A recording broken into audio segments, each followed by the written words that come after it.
Morning students, मैं Suresh Chaudhary, senior biology faculty, Jayrana school, Jasnagar. एक बार फिर से आपका स्वागत है ऑनलाइन क्लास में।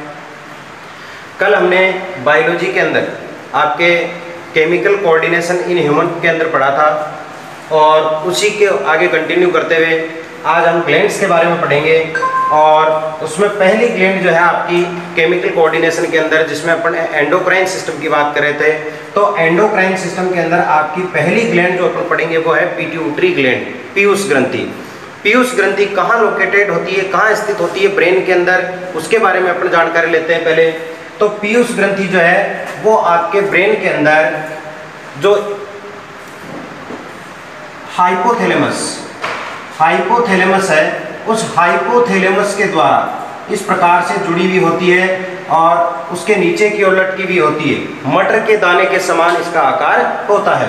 तो हाइपोथैलेमस, यह हाइपोथैलेमस है। हाइपोथैलेमस के ऊपर आपके थैलेमस और यहाँ पर है एपिथैलेमस। Thalamus, hypothalamus, epithalamus. और हाइपोथैलेमस के द्वारा, हाइपोथैलेमस से इस एक छोटी सी वृंतनुमा संरचना के द्वारा ये मटर के दाने के समान जो पीयूष ग्रंथि है वो ब्रेन के अंदर लटकी हुई होती है। और इस वृंत को अपन बोलते हैं इनफंडिबुलम।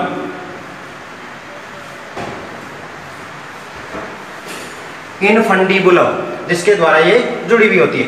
अब ये जो स्ट्रक्चर है, यहाँ पर आपके बोन स्थित होती है ब्रेन के अंदर, इस प्रकार से पीयूष ग्रंथि के नीचे की ओर। इस बोन को अपन बोलते हैं स्फीनोइड बोन। स्फीनोइड बोन, ये इंपॉर्टेंट क्वेश्चन है, कई बार कॉम्पिटिटिव एग्जाम में भी पूछा जाता है। स्फीनोइड बोन, इस स्फीनोइड बोन की जो गर्थ है, जो कैविटी है, इस कैविटी को अपन कहते हैं सेला टर्सिका। सेला टर्सिका। तो ब्रेन के अंदर स्फीनोइड बोन की जो सेला टर्सिका गर्थ है, जो कैविटी है, उसके अंदर ये लटकी भी रहती है पिट्यूटरी ग्लैंड। और इसका अगर वेट देखें अपन, तो इसका वेट जो है वो आपका 0.5 ग्राम होता है, लगभग 0.5 ग्राम इसका भार होता है। और इस प्रकार से ये आपके ब्रेन के अंदर सिचुएटेड होती है। अब अपन बात करेंगे कि इसकी स्ट्रक्चर कैसी होती है। जो मैंने यहाँ पर डायग्राम बनाया हुआ है आपके, इस डायग्राम को देखकर अपन समझेंगे कि इसकी स्ट्रक्चर किस प्रकार की है, कितनी लोब्स के अंदर ये डिवाइडेड है और किस लोब के द्वारा कौन कौन से हार्मोन का सिक्रीशन होता है और उस हार्मोन का फंक्शन क्या है, और उस हार्मोन के हाइपो सिक्रीशन और हाइपर सिक्रीशन यानी अल्प स्राव और अति स्राव से होने वाली जो डिजीज है उनके बारे में भी अपन देखेंगे। तो यहाँ पर इस पिट्यूटरी ग्लैंड की अगर बात करूं तो आपको यहाँ पर 3 लोब दिखाई देंगे मेनली, लेकिन बीच की जो लोब है पार्स इंटरमीडिया, ये पार्स इंटरमीडिया जो है वो एक्चुअल में आपके ये जो एंटीरियर लोब है, अग्रपाली जो है, इसी का भाग अपन मानते हैं अग्रपाली। इस अग्रपाली के अंदर ये मर्ज रहती है। इसके द्वारा सिक्रीट होने वाला जो हार्मोन है मेलानोसाइट स्टिमुलेटिंग हार्मोन MSH, वो इसी के द्वारा सिक्रीट होता है अग्रपाली के द्वारा। फिर इसका जो तीसरा पार्ट है पीछे की ओर, पार्स नर्वोसा जहां लिखा हुआ है, वो है आपकी पश्चपाली। ऊपर से आप देखोगे ऊपर की ओर ये हाइपोथैलेमस है, जैसे यहाँ पे बना रखा है हाइपोथैलेमस, तो ये हाइपोथैलेमस सबसे ऊपर की ओर जहां से ये कनेक्ट है पिट्यूटरी ग्लैंड। और ये इस प्रकार की जो वृंतनुमा स्ट्रक्चर है, इसी को अपन क्या बोल रहे थे, इनफंडिबुलम। इनफंडिबुलम। इनफंडिबुलम के ऊपर की ओर आप देखोगे कि 2 स्टार किस प्रकार से हाइपोथैलेमस से जुड़े हुए हैं पिट्यूटरी ग्लैंड के। तो पहले इसकी बात करते हैं अपन अग्रपाली की। यहाँ ऊपर की ओर आप देख रहे हो 2 नर्व है, 2 न्यूरॉन जो है वो हाइपोथैलेमस में डिप कर रहे हैं इसके पिट्यूटरी ग्लैंड के। तो इसकी बात करें अग्रपाली की, तो ये आपका न्यूरॉन जो है, ये न्यूरॉन जो है यहाँ पर आकर के हाइपोथैलेमस से जैसे ही बाहर निकलेगा, न्यूरॉन खत्म हो गया। और हाइपोथैलेमस के खत्म होने के बाद में यहाँ से जो सिस्टम शुरू हो रहा है, ये एक आपका ब्लड सर्कुलेटरी सिस्टम की तरह है। और इस सिस्टम को अपन बोलते हैं पोर्टल सिस्टम। Portal system. जो न्यूरॉन है, जो नर्व है, वो आपका यहाँ पर हाइपोथैलेमस के साथ ही एंड हो गया। हाइपोथैलेमस के बाद में जो आपकी पार्स डिस्टलिस या अग्रपाली है इसकी पीयूष ग्रंथि की, उसके लिए एक पोर्टल सिस्टम शुरू होता है, जिसके द्वारा आपके हार्मोन को यहाँ पर नीचे की ओर पार्स डिस्टलिस में लाया जाएगा। तो ये पोर्टल सिस्टम यहाँ पे क्रिएट होता है और यहाँ से जैसे ही ये नर्व जो है अपने इन हार्मोन को जो हाइपोथैलेमस के द्वारा सिक्रीट किए जाएंगे, ये नर्व जो है ला करके यहाँ पर पोर्टल सिस्टम में डालेगी और ये पोर्टल सिस्टम जो है वो हार्मोन्स को नीचे की ओर प्रेषित करेगा। दूसरी तरफ अगर देखें तो यहाँ पर आपके इस पश्चपाली के अंदर कंटिन्यू एक नर्व जो है वो नीचे की ओर तक जा रहा है, जिसको अपन बोलते हैं पार्स नर्वोसा। देखो इस भाग को अपन अग्रपाली को बोलते हैं एडिनोहाइपोफाइसिस। एडिनोहाइपोफाइसिस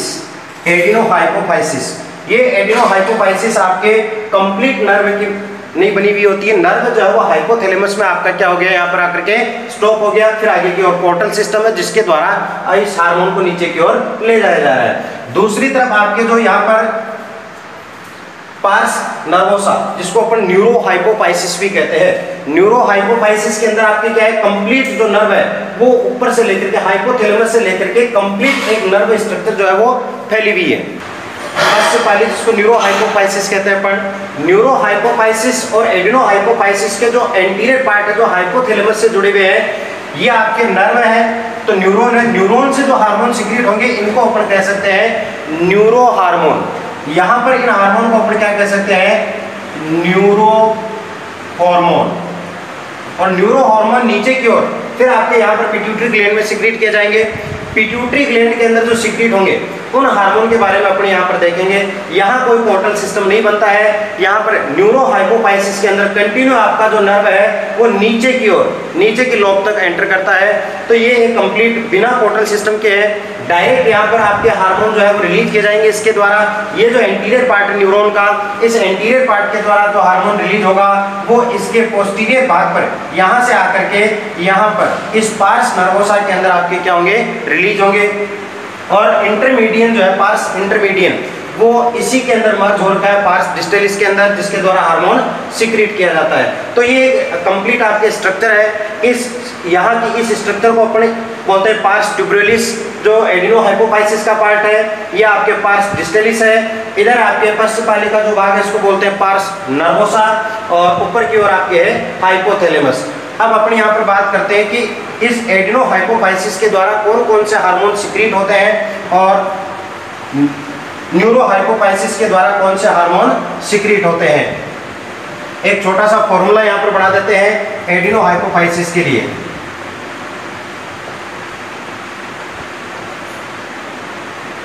एडिनोहाइपोफाइसिस या अग्रपाली के द्वारा सिक्रीट होने वाले हार्मोन FLAT, फ्लैट पिग। ये याद करने के लिए आपके लिए इजी रहेगा, फ्लैट पिग। यहाँ से आप देख सकते हो F का मतलब है FSH, ये हार्मोन है FSH, फॉलिकल स्टिमुलेटिंग हार्मोन। दूसरा आपके L से हो जाएगा LH, ल्यूटिनाइजिंग हार्मोन। इससे हो जाएगा आपके ACTH, एड्रिनोकोर्टिकोट्रोपिक हार्मोन। T का मतलब है आपके TSH, थायराइड स्टिमुलेटिंग हार्मोन। फिर आपके P, I का मतलब यहाँ पर हो जाएगा प्रोलैक्टिन।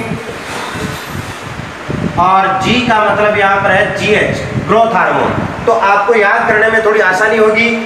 इस प्रकार का फॉर्मूला अगर आप तैयार रखते हो, फ्लैट पिग, F का मतलब FSH, L का मतलब LH, A का मतलब ACTH, एड्रिनोकोर्टिकोट्रोपिक हार्मोन, T का मतलब TSH, P prolactin, G growth hormone. तो ये टोटल 6 हार्मोन जो वो आपके अग्रपाली के द्वारा सिक्रीट हो रहे हैं। इन 6 हार्मोन को आपको याद रखना है। अब अपन प्रत्येक हार्मोन का फंक्शन और उससे होने वाले जो डिसऑर्डर है उसके बारे में अपन देखेंगे। तो सबसे पहले अपन लेते हैं ग्रोथ हार्मोन को। ग्रोथ हार्मोन की बात करते हैं। ग्रोथ हार्मोन के फंक्शन क्या है? सबसे पहले ग्रोथ हार्मोन के फंक्शन क्या है? GH hormone, growth hormone. तो ग्रोथ हार्मोन के फंक्शन कार्य की अगर बात करें तो पहला फंक्शन इसका हो जाएगा growth of body organ, growth of body organ, यानी शरीर के अंगों की लंबाई बढ़ाने में इसकी इंपॉर्टेंस है। जैसे ही आपके बाल्यावस्था के अंदर जो बोन्स है, उन बोन्स की लंबाई बढ़ाने में और उन बोन्स के साथ साथ उनके सराउंडिंग जो टिश्यूज है उनको भी ये क्या करता है, उनकी भी ग्रोथ करवाने में हेल्पफुल है। तो कुल मिलाकर के ग्रोथ हार्मोन जो है वो बॉडी के जो ऑर्गन है यानी बोन्स और उनके जो टिश्यूज है, उन बोन्स और टिश्यूज की ग्रोथ में हेल्पफुल होता है, यानी लंबाई बढ़ाने में हेल्पफुल है। दूसरा अगर इसकी बात करें तो ये आपके hyper calcaemic factor. Hyper calcaemic factor क्यों कहते हैं? हाइपर कैल्सिमिक फैक्टर, जैसे ही आपके जीएच हार्मोन की मात्रा बढ़ेगी, ग्रोथ हार्मोन बढ़ेगा, वैसे वैसे आपके ग्लूकोज की जो मात्रा है बॉडी के अंदर, ब्लड के अंदर जो ग्लूकोज का लेवल है वो भी क्या होगा, इंक्रीज होगा। क्योंकि जब ग्रोथ हार्मोन की मात्रा बढ़ती है तो ग्रोथ हार्मोन क्या करता है, सेल की जो मेम्ब्रेन है उस मेम्ब्रेन की परमिएबिलिटी को कम कर देता है। किसके लिए? ग्लूकोज के लिए। यानी ग्लूकोज के लिए जो पारगम्यता है, परमिएबिलिटी जो है ग्लूकोज के लिए, वो क्या हो जाएगी, आपके कम हो जाएगी। जैसे ही ग्रोथ हार्मोन बढ़ेगा, ग्रोथ हार्मोन क्या करेगा, सेल की जो मेम्ब्रेन है उस मेम्ब्रेन में पारगम्यता को कम कर देगा। किसके लिए? ग्लूकोज के लिए। जब ग्लूकोज की पारगम्यता कम होगी तो ग्लूकोज आपका ब्लड के अंदर क्या होगा, इंक्रीज होगा। यानी ये आपका हाइपर कैल्सिमिक फैक्टर है। ये जैसे ही ग्रोथ हार्मोन बढ़ेगा, ब्लड के अंदर ग्लूकोज का लेवल क्या हो जाएगा, बढ़ जाएगा। अब आपका एक हार्मोन दूसरा और है जो ब्लड में ग्लूकोज के लेवल को कम करता है। वो हार्मोन कौन सा है? इंसुलिन हार्मोन, जो आगे अपन पढ़ेंगे।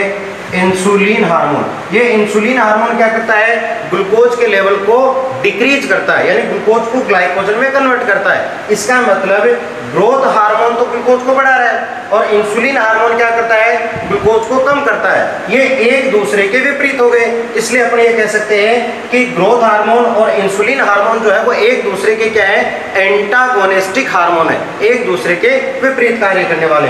तो दो फंक्शन यहाँ पर हो गए।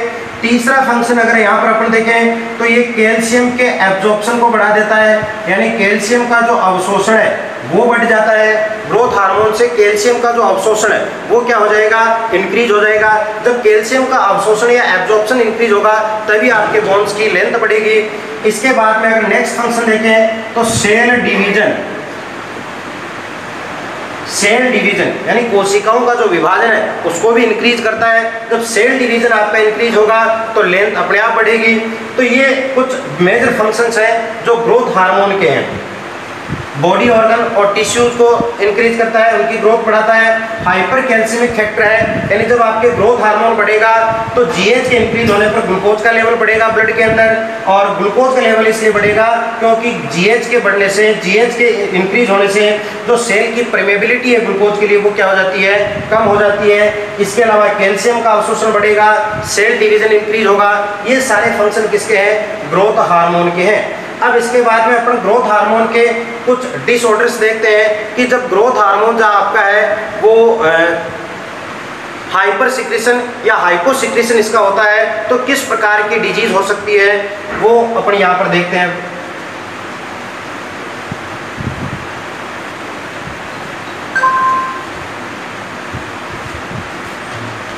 ग्रोथ हार्मोन, जीएच हार्मोन जो है इसका एक तो है आपका हाइपोसिक्रेशन, दूसरा है हाइपर, ये है अल्पस्राव। अल्पस्राव, हाइपर का मतलब है अतिस्राव। यदि ग्रोथ हार्मोन का अल्पस्राव हो तो किस प्रकार के चेंजेस हो सकते हैं, हाइपर सिक्रेशन अतिस्राव हो तो किस प्रकार के। तो अल्पस्राव के अंदर अपन देखते हैं चाइल्ड के अंदर और एडल्ट दोनों के अंदर अलग अलग फैक्टर देखने को मिलते हैं। चाइल्ड के अंदर अगर अपन देखें कि ग्रोथ हार्मोन जो है वो यदि कम सिक्रीट हो रहा है तो ऐसी स्थिति के अंदर जो चाइल्ड है या जो बच्चा है उसकी ग्रोथ क्या होगी, कम होगी, और वो लगभग 2-2.5 फीट तक की उसकी हाइट होगी। यानी बच्चों के अंदर ग्रोथ हार्मोन रिलीज अगर नहीं होगा, ग्रोथ हार्मोन की अगर क्वांटिटी कम है, उसका सिक्रेशन नहीं होगा तो बच्चे की जो हाइट है वो क्या होगी, कम होगी, लगभग 2-2.5 फीट के आसपास उसकी हाइट होगी और वो नपुंसक भी हो सकता है। ऐसे इस प्रकार की जो स्थिति है उसको अपन बोलते हैं बोनापन। बोनापन या ड्वार्फिज्म, और इस प्रकार के व्यक्तियों को अपन बोलते हैं मीजेट्स। तो ये बोनेपन के लक्षण है इस प्रकार से, हाइपोसिक्रेशन अगर बच्चों में हो तो। अब देखिए इस बोनापन में एक बोनापन होता है थायरोक्सिन हार्मोन के कारण भी, थायरोक्सिन हार्मोन के कारण भी बोनापन हो सकता है, लेकिन थायरोक्सिन हार्मोन और ग्रोथ हार्मोन के बोनापन में फर्क है थोड़ा सा। यहाँ पर आप देख सकते हो कि बच्चा जो है वो बोना है, लेकिन वो मेंटली रिटार्डेड नहीं है, मंद बुद्धि नहीं है, वो नपुंसक हो सकता है, उसके गोनट्स जो है वो कम डेवलप हो सकते हैं, उसकी हाइट कम हो सकती है, लेकिन वो मेंटली रिटार्डेड नहीं होगा। क्योंकि जैसे आप सर्कस में देखते हो कि 2-2.5 फीट के व्यक्ति होते हैं, वो काफ़ी एंटरटेन करते हैं, लोगों को समझते हैं, लेकिन वो मेंटली रिटार्डेड नहीं होते, ये बुद्धि के अंदर सामान्य होते हैं। ग्रोथ हार्मोन के कारण जो बोनापन आया है, इस बोनेपन के कारण व्यक्ति जो है वो मेंटली रिटार्डेड नहीं होगा, वो मंद बुद्धि नहीं होगा, वो सामान्य बुद्धि का होगा। लेकिन थायरोक्सिन हार्मोन जो है वो आपके मेंटली रिटार्डेड होता है, यानी थायरोक्सिन हार्मोन की कमी के कारण मंद बुद्धि बच्चे होते हैं। मेंटली रिटार्डेशन जो है वो थायरोक्सिन हार्मोन के कारण होता है, इस ग्रोथ हार्मोन के कारण नहीं होगा। तो ये ध्यान रखना, थोड़ा डिफरेंस है उसके अंदर, थायरोक्सिन और ग्रोथ हार्मोन के अंदर। ग्रोथ हार्मोन के अंदर जो बच्चा बोना है वो मेंटली रिटार्डेड नहीं होगा। दूसरा, अगर एडल्ट्स के अंदर इसकी देखें कि एडल्ट के अंदर क्या हो सकता है, तो एडल्ट में यदि आपके ये हार्मोन कम सिक्रीट होता है, तो ऐसी स्थिति के अंदर एडल्ट के अंदर जो है वो सेल जो है, सेल डिवीजन जो है वो क्या हो जाएगा, कम हो जाएगा, कोशिका विभाजन कम हो जाएगा। कोशिका विभाजन कम होगा तो ऐसी स्थिति में सेल्स जो है वो एजिंग यानी बुढ़ापे की ओर अग्रसर होगी, नई कोशिकाएं बनेंगी नहीं, पुरानी कोशिकाएं एजिंग में चली जाएगी, और व्यक्ति जो है वो समय से पहले ही बूढ़ा दिखाई देने लगता है, यानी बूढ़ा हो जाता है। ऐसे डिजीज को अपन बोलते हैं सिमंड्स रोग। क्या बोलते हैं? सिमंड्स डिजीज कहते हैं, इसको बोलते हैं सिमंड डिजीज। तो हाइपोसिक्रेशन में अपन ने देखा कि 2 प्रकार की डिजीज, बच्चे के अंदर बोनापन और एडल्ट में सिमंड्स रोग। इसी प्रकार हाइपर सिक्रेशन के अंदर अगर चाइल्ड में देखें तो हाइपर सिक्रेशन के अंदर चाइल्ड के अंदर ग्रोथ हार्मोन का यदि सिक्रेशन ज़्यादा होता है तो उसका शरीर जो है वो अधिक लंबा होगा, यानी उसकी लंबाई अधिक होगी, लगभग 7-8 फीट की लंबाई। तो ऐसे व्यक्ति को, ऐसी डिजीज को अपन बोलते हैं जाइगेंटिज्म या महाकायता, जिसकी लंबाई अधिक होगी।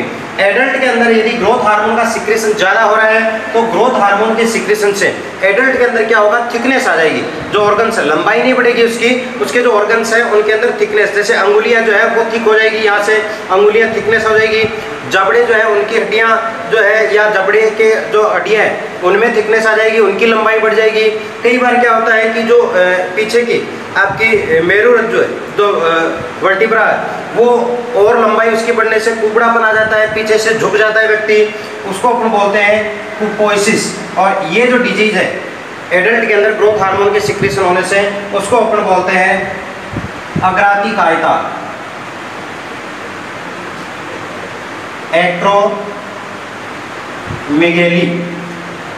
एक्रोमेगेली या अक्रातिकायता। यानी ग्रोथ हार्मोन यदि एडल्ट के अंदर ज़्यादा सिक्रीट होगा तो ऑर्गन्स के अंदर थिकनेस आएगी, जबड़े की हड्डियां बढ़ जाएगी, और व्यक्ति जो है वो कुरूप या बेडोन हो जाता है। और कई बार उनकी जो मेरुदंड है उसके अंदर भी लंबाई बढ़ने से व्यक्ति पीछे की ओर झुका हुआ होता है, कुबड़ापन निकल जाता है, उसको बोलते हैं अपन कुपोइसिस या कुबड़। ठीक है, तो ये आपके ग्रोथ हार्मोन के अपन ने हाइपो और हाइपर सिक्रेशन के द्वारा होने वाली डिजीज के बारे में देखा। इसके बाद में अपन बात करते हैं गोनेडोट्रोपिक हार्मोन्स की। तो गोनेडोट्रोपिक हार्मोन्स के अंदर अपन देखेंगे LH और FSH हार्मोन, जिनके द्वारा किस प्रकार की जो फंक्शन है वो बॉडी के अंदर मेल फीमेल के अंदर किए जाते हैं। एडिनोकोर्टिकोट्रोपिक हार्मोन है, इसी प्रकार आपका TSH है, आदि इन हार्मोनों के बारे में अपन अगले टाइम चर्चा करेंगे। अभी तक इतना ही, धन्यवाद।